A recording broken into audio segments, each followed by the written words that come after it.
محبي قناة دريبلاج، السلام عليكم. المنتخب المغربي كيف افتتح كأس العرب بانتصار على جزر القمر ب3-1.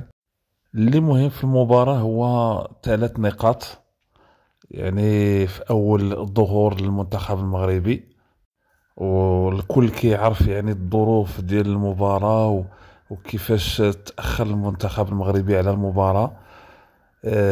والمشاكل اللي لقاها من الفندق الى الملعب.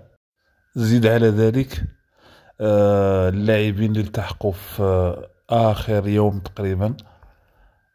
كل شيء داكشي اثر على المنتخب نوعا ما، ورغم ذلك 3 نقاط كتبقى مهمه بزاف.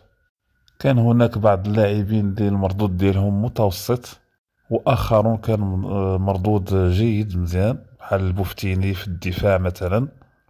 مازال خاص شويه الانسجام ديال المهاجمين، ودخول عبد الرزاق حمد الله يعني يبان لي بان عنده امكانيات هائله وممكن يدير الفارق في اللقاءات المقبله.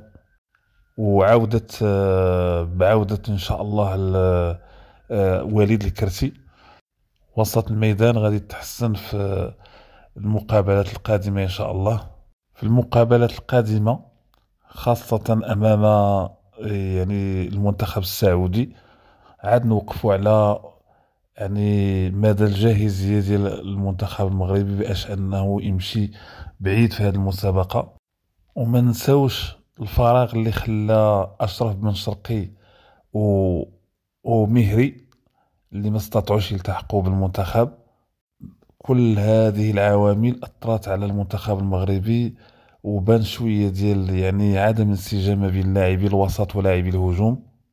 ولنا امل، كل الامل في طارق السكيتيوي في المقابلات القادمه ان شاء الله يظهر بواحد الشكل احسن من هذا، ويتاهل بسهوله للدور الثاني ان شاء الله. في امان الله.